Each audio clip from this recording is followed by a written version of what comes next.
The Wanderer's Necklace by H. Rider Haggard. Book 1. R. Chapter 2. The Slaying of the Bear.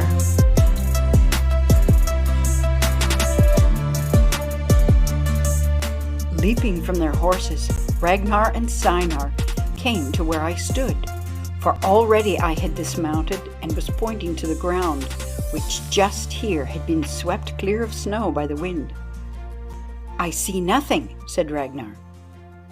"But I do, brother," I answered, "who study the ways of wild things while you think I am asleep. Look, that moss has been turned over, for it is frozen underneath and pressed up into little mounds between the bear's claws. Also, that tiny pool has gathered in the slot of the paw. It is its very shape. The other footprints do not show because of the rock." Then I went forward a few paces behind some bushes and called out, "Here runs the track, sure enough, and as I thought, the brute has a split claw. The snow marks it well. Bid the thrall stay with the horses, and come you." They obeyed, and there on the white snow which lay beyond the bush, we saw the track of the bear stamped as if in wax. "A mighty beast," said Ragnar. "Never have I seen its like." "Aye," exclaimed Steinar, "but an ill place to hunt it in." He looked doubtfully at the rough gorge covered with undergrowth that some 100 yards farther on became dense birch forest. "I think it would be well to ride back to Ar and return tomorrow morning with all whom we can gather. This is no task for 3 spears." By this time I, Olaf, was springing from rock to rock up the gorge following the bear's track, for my brother's taunts rankled in me, and I was determined that I should kill this beast or die, and thus show Ragnar that I feared no bear. So I called back to them over my shoulder, "I go home. It is wisest, but I go on, for I have never yet seen one of these white ice bears alive." "Now it is Olaf who taunts in his turn," Ragnar said with a laugh. Then they both sprang after me, but always I kept ahead of them. For half of a mile or more they followed me out of the scrub into the birch forest, where the snow, lying on the matted boughs of the trees, and especially of some firs that were mingled with the birch, made the place gloomy in that low light.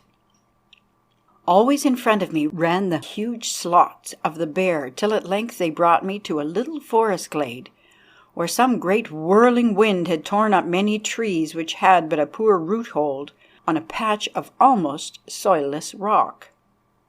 These trees lay in confusion, their tops, which had not yet rotted, being filled with frozen snow. On the edge of them I paused, having lost the track.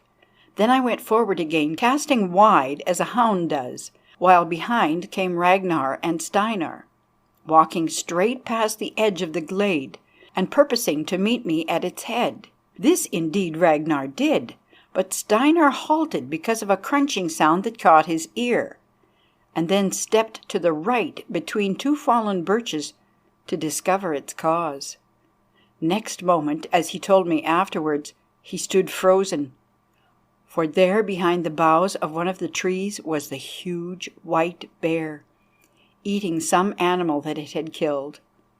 The beast saw him, and, mad with rage at being disturbed, for it was famished after its long journey on the floe, reared itself up on its hind legs, roaring till the air shook. High it towered, its hook-like claws outstretched.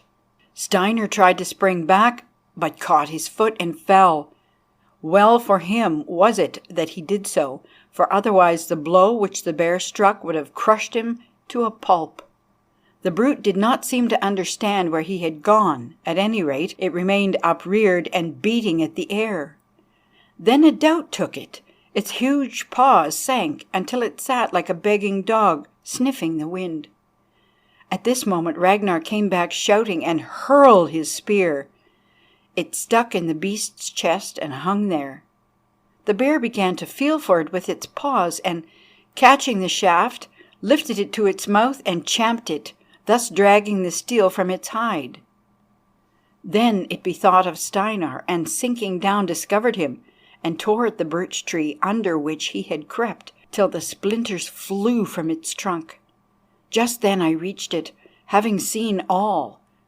By now the bear had its teeth fixed in Steiner's shoulder, or rather in his leathern garment, and was dragging him from under the tree. When it saw me, it reared itself up again, lifting Steinar and holding him to its breast with one paw. I went mad at the sight, and charged it, driving my spear deep into its throat. With its other paw it struck the weapon from my hand, shivering the shaft. There it stood, towering over us like a white pillar, and roared with pain and fury, Steinar still pressed against it, Ragnar and I helpless. "He's sped," gasped Ragnar. I thought for a flash of time, and oh, well do I remember that moment. The huge beast foaming at the jaws, and Steinar held to its breast as a little girl holds a doll. The still snow-laden trees, on the top of one of which sat a small bird, spreading its tail in jerks, the red light of evening, and about us the great silences of the sky above and of the lonely forest beneath. It all comes back to me. I can see it now quite clearly. Yes, even the bird flitting to another twig, and there again spreading its tail to some invisible mate.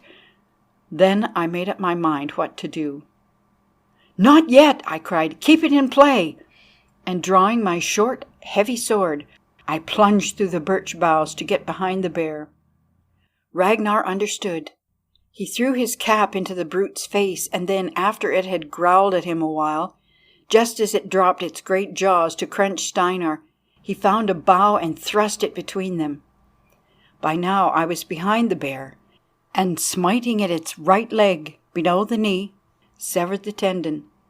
Down it came, still hugging Steinar. I smote again with all my strength and cut into its spine above the tail, paralyzing it. It was a great blow, as it need to be to cleave the thick hair and hide, and my sword broke in the backbone, so that, like Ragnar, now I was weaponless.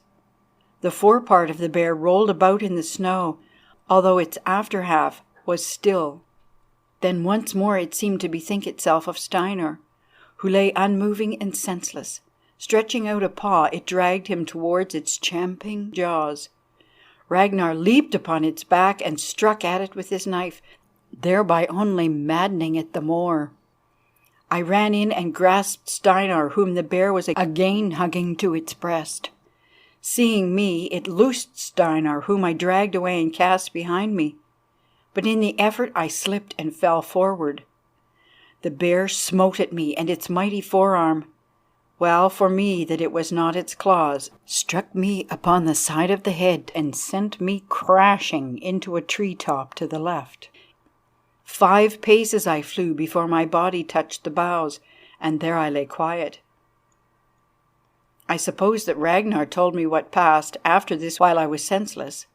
At least I know that the bear began to die, for my spear had pierced some artery in its throat, and all the talk that followed, as well as though I heard it with my ears. It roared and roared, vomiting blood and stretching out its claws after Steinar as Ragnar dragged him away. Then it laid its head flat upon the snow and died. Ragnar looked at it and muttered, "Dead."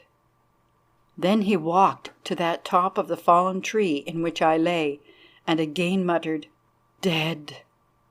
Well, Valhalla holds no braver man than Olaf the Skald. Next he went to Steinar, and once again exclaimed, "Dead." For so he looked indeed, smothered in the blood of the bear and with his garments half torn off him. Still, as the words passed Ragnar's lips, he sat up, rubbed his eyes, and smiled as a child does when it awakes. "Are you much hurt?" asked Ragnar. "I think not," he answered doubtfully, "save that I feel sore and my head swims. I've had a bad dream." Then his eyes fell on the bear, and he added, "Oh, I remember now, it was no dream. Where is Olaf?" Supping with Odin, Ragnar answered, and pointed to me. Steinar rose to his feet, staggered to where I lay, and stared at me stretched there as white as the snow, with a smile upon my face, and in my hand a spray of some evergreen bush which I had grasped as I fell. "Did he die to save me?" asked Steinar. "Aye," answered Ragnar, "and never did a man walk that bridge in better fashion. You were right. Would that I had not mocked him. Would that I had died and not he," said Steinar with a sob. "It is borne in upon my heart that it were better I had died." "Then that may well be, for the heart does not lie at such a time. Also it is true that he was worth both of us. There was something more in him than there is in us, Steinar. Come, lift him to my back, and if you are strong enough, go on to the horses and bid the thrall bring one of them. I follow." Thus ended the fight with the great white bear.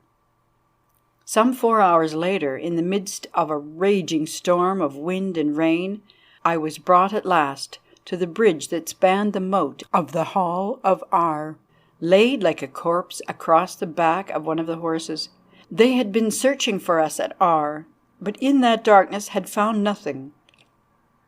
Only at the head of the bridge was Freydisa, a torch in her hand. She glanced at me by the light of the torch. "As my heart foretold, so it is," she said. "Bring him in," then turned and ran into the house. They bore me up between the double ranks of stabled kine to where the great fire of turf and wood burned at the head of the hall, and laid me on a table. "Is he dead?" asked Thorvald, my father, who had come home that night. "And if so, how?" "Aye, father," answered Ragnar, "and nobly. He dragged Steinar yonder from under the paws of the great white bear and slew it with his sword." "A mighty deed," muttered my father. "Well, at least he comes home in honour." But my mother, whose favourite son I was, lifted up her voice and wept. Then they took the clothes off me, and while all watched, Freydisa, the skilled woman, examined my hurts. She felt my head and looked into my eyes, and laying her ear upon my breast, listened for the beating of my heart. Presently she rose and, turning, said slowly, "Olaf is not dead. Though near to death, his pulses flutter. The light of life still burns in his eyes, and though the blood runs from his ears, I think the skull is not broken." When she heard these words, Thora, my mother, whose heart was weak, fainted for joy, and my father, untwisting a gold ring from his arm, threw it to Freydisa. "First the cure," she said, thrusting it away with her foot. "Moreover, when I work for love, I take no pay." Then they washed me, and having dressed my hurts, laid me on a bed near the fire, that warmth might come back to me. But Freydisa would not suffer them to give me anything save a little hot milk which she poured down my throat. For 3 days I lay like one dead. Indeed, all save my mother held Freydisa wrong, and thought that I was dead. But on the 4th day I opened my eyes and took food, and after that fell into a natural sleep.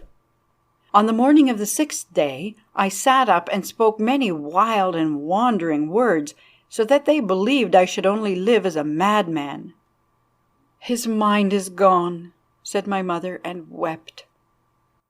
"Nay," answered Freydisa, "he does but return from a land where they speak another tongue. Thorvald, bring hither the bearskin." It was brought and hung on a frame of poles at the end of the niche in which I slept. That was usual among northern people, opened out of the hall. I stared at it for a long while.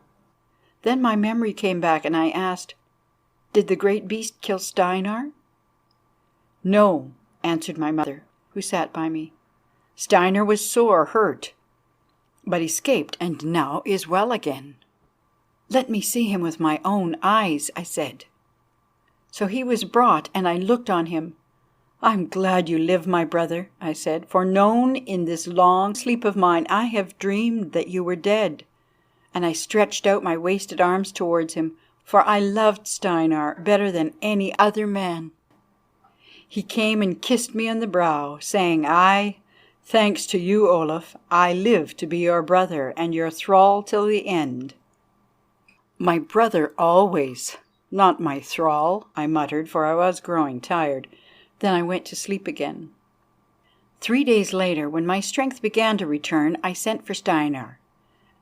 "Brother, Iduna the Fair, whom you have never seen, my betrothed, must wonder how it fares with me, for the tale of this hurt of mine will have reached Lesso. Now, as there are reasons why Ragnar cannot go, and as I would send no mean man, I pray you to do me a favour. It is that you will take a boat and sail to Lesso, carrying with you as a present from me to Athalbrand's daughter the skin of that white bear, which I trust will serve her and me as a bed covering in winter for many a year to come.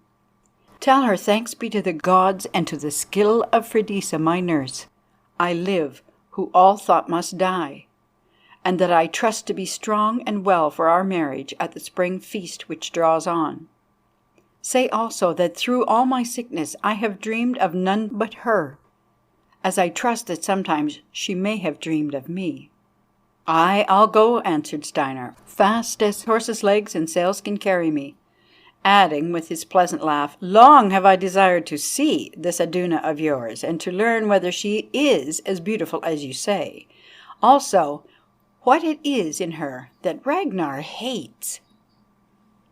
"Be careful that you do not find her too beautiful," broke in Freydisa, who, as ever, was at my side. "How can I, if she is for Olaf?" answered Steinar, smiling, as he left the place to make ready for his journey to Lesso. "What did you mean by those words, Freydisa?" I asked when he was gone. "Little or much," she replied, shrugging her shoulders. "Iduna is lovely, is she not? And Steinar is handsome, is he not? And of an age when man seeks woman. And what is brotherhood when man seeks woman and woman beguiles man?" "Peace to your riddles, Freydisa. You forget that Iduna is my betrothed, and that Steinar was fostered with me. Why, I'd trust them for a week at sea alone." "Doubtless, Olaf, being young and foolish as you are, also that is your nature. Now here's the broth. Drink it, and I, whom some call a wise woman and others a witch, say that tomorrow you may rise from this bed and sit in the sun, if there is any." "Freydisa," I said when I had swallowed the broth, "why do folk call you a witch?" "I think because I am a little less of a fool than other women, Olaf. Also because it has not pleased me to marry, as it is held natural that all women should do if they have the chance." "Why are you wiser, and why have you not married, Freydisa?" "I am wiser because I have questioned things more than most, and to those who question answers come at last. And I am not married because another woman took the only man I wanted before I met him. That was my bad luck. Still, it taught me a great lesson, namely, how to wait, and meanwhile to acquire understanding." "What understanding have you acquired, Freydisa? For instance, does it tell you that our gods of wood and stone are true gods which rule the world? Or are they but wood and stone, as sometimes I have thought?" "Then think no more, Olaf, for such thoughts are dangerous. If Leif, your uncle, Odin's high priest, heard them, what might he not say or do? Remember that whether the gods live or no, certainly the priest lives, and on the gods, and if the gods went, where would the priest be? Also, as regards these gods, well, whatever they may or may not be, at least they are the voices that in our day speak to us from that land whence we came and whither we go. The world has known millions of days, and each day has its god or its voice, and all the voices speak truth to those who can hear them. Meanwhile, you are a fool to have sent Steinar bearing your gift to Iduna. Or perhaps you are very wise, I cannot say as yet. When I learn, I will tell you. Then again she shrugged her shoulders and left me, wondering what she meant by her dark sayings. I can see her going now, a wooden bowl in her hand, and in it a horn spoon of which the handle was cracked long ways. And thus in my mind ends all the scene of my sickness after the slaying of the white bear. The next thing that I remember is the coming of the men of Haggard. This cannot have been very long after Steinar went to Lesso, for he had not yet returned. Being still weak from my great illness, I was seated in the sun in the shelter of the house, wrapped up in a cloak of deerskin, for the northern wind blew bitter. By me stood my father, who was in a happy mood now he knew that I should live and be strong again. "Steinar should be back by now," I said to him. "I trust that he has come by no ill." "Oh, no," answered my father carelessly. "For 7 days the wind has been high, and doubtless Athalbrand fears to let him sail from Lesso. Or perhaps Steinar finds Athalbrand's hall a pleasant place to bide in," suggested Ragnar, who had joined us, a spear in his hand, for he had come in from hunting. "There are good drink and bright eyes there." I was about to answer sharply, since Ragnar stung me with his bitter talk of Steinar, of whom I knew him to be somewhat jealous, because he thought I loved my foster brother more than I did him, my brother. Just then, however, 3 men appeared through trees that grew about the hall, and came towards the bridge, whereon Ragnar's great wolfhounds, knowing them for strangers, set up a furious baying and sprang forward to tear them. By the time the beasts were caught and quelled, these men, aged persons of presence, had crossed the bridge and were greeting us. "This is the hall of Thorvald of Aar, is it not? And a certain Steinar dwells here with him, does he not?" asked their spokesman. "It is, and I am Thorvald," answered my father. "Also Steinar has dwelt here from his birth up, but is now away from home on a visit to the Lord Athalbrand of Lesso. Who are you, and what would you of Steinar, my fosterling?" "When you have told us the story of Steinar, we will tell you who we are and what we seek," answered the man, adding, "Fear not, we mean him no harm, but rather good, if he is the man we think." "Wife," called my father, "come hither. Here are men who would know the story of Steinar, and say that they mean him good." So my mother came, and the men bowed to her. "The story of Steinar is short, sirs," she said. "His mother, Steingurdi, who was my cousin and the friend of my childhood, married the great chief Hakon of Haggard, 22 summers gone. A year later, just before Steinar was born, she fled to me here, asking shelter of my lord. Her tale was that she had quarrelled with Hakon because another woman had crept into her place. Finding that this tale was true, and that Hakon had treated her ill indeed, we gave her shelter, and here her son Steinar was born, in giving birth to whom she died, of a broken heart, as I think, for she was mad with grief and jealousy. I nursed him with my son Olaf yonder, and although he had news of his birth, Hakon never claimed him. With us he has dwelt as a son ever since. That is all the tale. Now what would you with Steinar?" "This lady, the Lord Hakon, and the 3 sons whom that other woman you tell of bore him ere she died, for after Steingurdi's death he married her, were drowned in making harbour on the night of the great gale 18 days ago." "That is the day when the bear nearly killed Steinar," I interrupted. "Well for him then, young sir, that he escaped this bear, for now, as it seems to us, he is the lord of all Hakon's lands and people, being the only male left living of his issue. This by the wish of the head men of Haggard, where is Hakon's hall. We have come to tell him, if he still lives, since by report he is a goodly man and brave, one well fitted to sit in Hakon's place." "Is the heritage great?" asked my father. "Aye, very great, lord. In all Jutland there is no richer man than Hakon." "By Odin!" exclaimed my father. It seems that Steinar is in fortune's favour. Well, men of Aegir, enter and rest you. After you've eaten, we will talk further of these matters." It was just then that, appearing between the trees on the road that ran to Flatstrand and to the sea, I saw a company mounted upon horses. In front was a young woman, wrapped in a coat of furs, talking eagerly to a man who rode by her. Behind, clad in armour with a battle axe girth about him, rode another man, big and fork-bearded, who stared about him gloomily, and behind him again 10 or 12 thralls and seamen.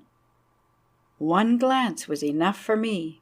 Then I sprang up crying, "Iduna's self, and with her my brother Steinar, the Lord Athelbrand and his folk. A happy sight indeed." And I would have run forward to meet them. "Yes, yes," said my mother, "but await them there, I pray you. You are not yet strong, my son." And she fled her arms about me and held me. Presently they were at the bridge, and Steinar, springing from his horse, lifted Iduna from her saddle, a sight at which I saw my mother frown. Then I would no longer be restrained, but ran forward, crying greetings as I came, and seizing Iduna's hand, I kissed it. Indeed, I would have kissed her cheek also, but she shrank back, saying, "Not before all these folk, Olaf." "As you will," I answered, though just then a chill struck me, which, I thought to myself, came doubtless from the cold wind. "It will be the sweeter afterwards," I added as gaily as I could. "Yes," she said hurriedly, "but Olaf, how white and thin you are! I had hoped to find you well again, though, not knowing how it fared with you, I came to see with my own eyes." "That is good of you," I muttered as I turned to grasp Steinar's hand, adding, "I know well who it was that brought you here." "Nay, nay," she said, "I came of myself, but my father awaits you, Olaf." So I went to where the Lord Athelbrand Forkbeard was dismounting, and greeted him, lifting my cap. "What?" grumbled Athelbrand, who seemed to be in an ill temper. "Are you Olaf? I should scarcely have known you again, lad, for you look more like a wisp of hay tied on a stick than a man. Now that the flesh is off you, I see you lack bone, unlike some others," and he glanced at the broad-shouldered Steinar. "Greetings to you, Thorvald. We are come here through a sea that nearly drowned us, somewhat before the appointed time, because on the whole I thought it best to come. I pray Odin that you are more glad to see us than I am to see you." "If so, friend Athelbrand, why did you not stop away?" asked my father, firing up, then adding quickly, "Nay, no offence. You are welcome here. Whatever your humour, and you too, my daughter that is to be, and you, Steinar, my fosterling, who, as it chances, are come in a good hour." "How's that, lord?" asked Steinar absently, for he was looking at Iduna.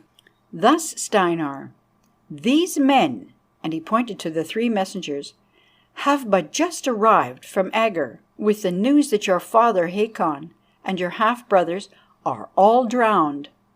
They say also that the folk of Aegir have named you Hakon's heir, as indeed you are by right of blood." "Is that so?" exclaimed Steinar, bewildered. "Well, as I never saw my father or my brothers, and they treated me but ill, I cannot weep for them." "Hakon!" broke in Athelbrand. "Why, I knew him well, for in my youth we were comrades in war. He was the wealthiest man in Jutland in cattle, lands, thralls, and stored gold. Young friend, your luck is great." He stared first at Steinar, then at Iduna, pulling his forked beard and muttering words to himself that I could not catch. "Steinar gets the fortune he deserves," I exclaimed, embracing him. "Not for nothing did I save you from the bear, Steinar. Come, wish my foster brother joy, Iduna." "Aye, that I do with all my heart," she said. "Joy and long life to you, and with them rule and greatness, Steinar, Lord of Aegir." And she curtsied to him, her blue eyes fixed upon his face. But Steinar turned away, making no answer. Only Ragnar, who stood by, burst into a loud laugh. Then, putting his arms through mine, he led me into the hall, saying, "This wind is over cold for you, Olaf. Nay, trouble not about Iduna. Steinar, Lord of Haggard, will care for her, I think." That night there was a feast at Aar, and I sat at it with Iduna by my side. Beautiful she was indeed in her garment of blue, over which streamed her yellow hair, bright as the gold rings that tinkled on her rounded arms. She was kind to me also, and bade me tell her the story of the slaying of the bear, which I did as best I could, though afterwards Ragnar told it otherwise and more fully. Only Steinar said little or nothing, for he seemed to be lost in dreams. I thought that this was because he felt sad at the news of the death of his father and brethren, since although he had never known them, blood still calls to blood, and so, I believe, did most there present. At any rate, my father and mother tried to cheer him, and in the end bade the men of Haggard draw nearer to tell him the tale of his heritage. They obeyed, and set out all their case, of which the sum was that Steinar must now be one of the wealthiest and most powerful men of the northern lands. "It seems that we should all take off our caps to you, young lord," said Athalbrand when he heard this tale of rule and riches. "Why did you not ask me for my fair daughter?" he added with a half-drunken laugh, for all the liquor he had swallowed had got a hold of his brain. Recovering himself, he went on, "It is my will, Thorvald, that Iduna and this snipe of an Olaf of yours should be wed as soon as possible. I say that they shall be wed as soon as possible, since otherwise I know not what may happen." Then his head fell forward on the table, and he sank to sleep. End of Book 1, Chapter 2.